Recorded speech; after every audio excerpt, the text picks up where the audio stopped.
Hi friends, this is Karthika from Sri Sai Monist TNPSC Academy. இன்னைக்கு 6th standard இயல் 2ல் இருக்கக்கூடிய இலக்கணம் தான் பார்க்க போகிறோம். சரியா? நேற்று வந்து இயல் 1ல் இருக்கக்கூடிய இலக்கணம் பார்த்துட்டோம்.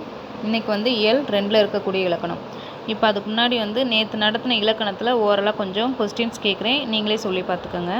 நேற்று பார்த்தது வந்துட்டு எழுத்து பார்த்தோமா, இலக்கணம்னா என்ன, எத்தனை வகைன்னு பார்த்தோம். அப்போ இலக்கணம் எத்தனை வகைப்படும்? 5 வகைப்படும். என்னென்னது? எழுத்து இலக்கணம், எழுத்து, சொல், பொருள், யாப்பு, அணி. இந்த மாதிரி எழுத்து வந்து இலக்கணம் வந்து 5 வகைப்படும். அடுத்து வேறு என்ன பார்த்தோம்? அடுத்து வந்துட்டு உயிரெழுத்துக்களில் என்னென்ன எழுத்துக்கள் இருக்குன்னு பார்த்தோம். குறில் எழுத்துக்கள் 5, நெடில் எழுத்துக்கள் 7 பார்த்தோம்.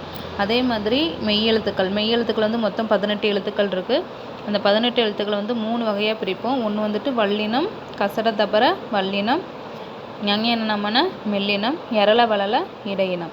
அதுக்கு மேலே வந்துட்டு புள்ளி வச்சுப்போம். அது அப்படி தானே? சரி, ஓகே. இன்றைக்கி பார்க்க போகிறது வந்துட்டு செகண்ட் கிளாஸு முதல் எழுத்தும் சார்பெழுத்தும். ஓகேவா? முதல் எழுத்தும் சார்பெழுத்தும். ஃபஸ்ட்டு முதல் எழுத்துனா என்ன, சார்பெழுத்துனா என்னன்னு சொல்லிட்டு நம்ம பார்க்கலாம். எழுத்துக்கள் எத்தனை வகைப்படும்? முதல் எழுத்து, சார்பெழுத்து. முதல் எழுத்துனா உயிர் எழுத்துக்கள் 12. ஓகேவா? இது கண்டிப்பாக கொஸ்டின்கள் கேட்பாங்க. உயிர் எழுத்துக்கள் எத்தனை இருக்கும்? மொத்தம் 12. உயிரெழுத்துக்கள் 12, மெய் எழுத்துக்கள் 18. ஓகேவா? உயிரெழுத்துக்கள் 12, மெய் எழுத்துக்கள் 18 ஆகிய 30 எழுத்துக்களும். ஓகேவா? இந்த 30 எழுத்துக்களும் சேர்ந்ததுக்கு தான் என்ன பேர்?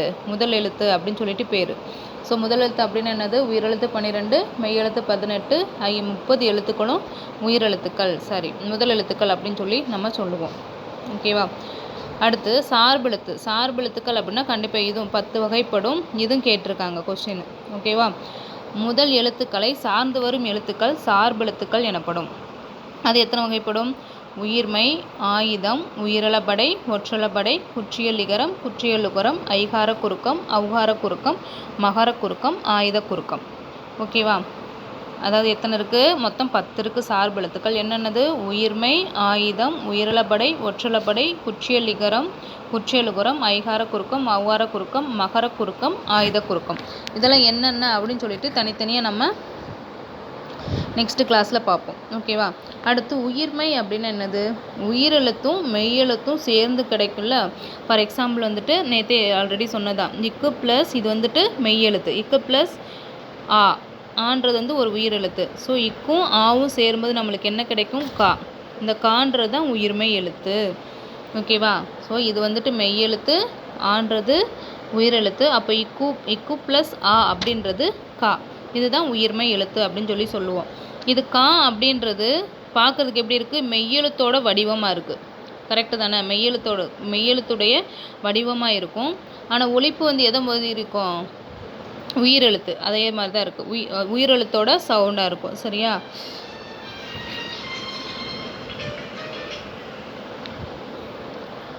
மெய்யெழுத்துக்களும் உயிரெழுத்துக்களும் ஒன்றுன்னு ஒன்று சேருவதால் உயிர்மெய் எழுத்துக்கள் தோன்றுகின்றன.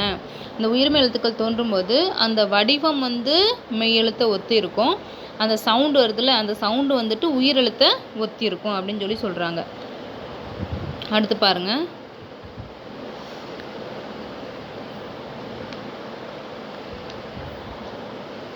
சாரி,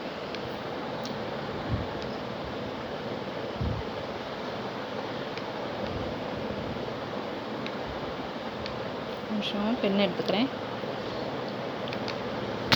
அடுத்து முதல் எழுத்துக்களை சார்ந்து வருவதால், அதாவது உயிரெழுத்து வந்துட்டு எது வருது? உயிர்மெய் எழுத்து எதை சார்ந்து? உயிரெழுத்தையும் மெய்யெழுத்தையும் சார்ந்து வருவதால் இதை வந்துட்டு சார்பெழுத்துக்கள். உயிர்மெய் எழுத்தை வந்துட்டு என்னன்னு சொல்கிறோம்? சார்பெழுத்து அப்படின்னு சொல்லி சொல்கிறோம். அடுத்து வந்துட்டு உயிர்மெய் முடிஞ்சு அடுத்து ஆயுதம். ஓகேவா? ஆயுத எழுத்து பார்க்க போகிறோம். இது வந்து கண்டிப்பாக இருந்து ஏதாவது ஒரு கொஸ்டின் கண்டிப்பாக கேட்பாங்க. 3 புள்ளிகளை உடைய தனி வடிவம் பெற்றது. இது வந்து முப்புள்ளி அப்படின்லாம் சொல்லுவாங்க. முப்பார் புள்ளி, தனிநிலை, அக்கேனம் என்ற வேறு பெயர்களும் இதற்கு உண்டு. நுட்பமான ஒலிப்பு முறையை உடையது. ஓகேவா?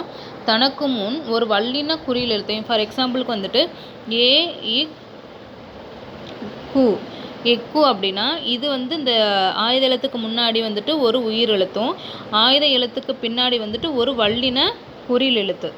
ஓகேவா? இந்த மாதிரி தான் எப்பயும் வரும். ஓகேவா? தனக்கு முன் ஒரு குறில் எழுத்தையும் தனக்கு பின் வல்லின உயிர்மை எழுத்தையும் பெற்று சொல்லின் இடையில் மட்டுமே வரும். இது வந்து தனித்து இயங்கவே இயங்காது. ஆயுத எழுத்து அப்படின்றது சொல்லின் இடையில் மட்டும்தான் வரும். முதல் எழுத்தாகிய உயிரையும் மெய்யையும் சார்ந்து இயங்குவதால் ஆயுத எழுத்து சார்பெழுத்தாகும். உயிர் எழுத்தையும் இந்த மெய்யெழுத்தையும் மெய்யெழுத்துனா இது எப்படி வரும்? இக்கு ப்ளஸ் ஊ அதான கூ. அப்போ உயிரெழுத்தையும் மெய்யெழுத்தையும் சார்ந்து வருவதால் இது வந்துட்டு என்ன சொல்கிறாங்க? சார்பெழுத்து அப்படின்னு சொல்லி சொல்கிறாங்க. ஓகேவா? இப்போ பாருங்கள், இது ஆன்சர் வந்து பாருங்கள். முதல் எழுத்துக்கள் சார்பெழுத்துக்களை பற்றி நீங்கள் வந்து கிளாஸில் டிஸ்கஸ் பண்ணும். இதுவும் சும்மா முதல் எழுத்துக்கள் எத்தனை? முதல் எழுத்துக்கள் வந்துட்டு எத்தனை வகைப்படும்?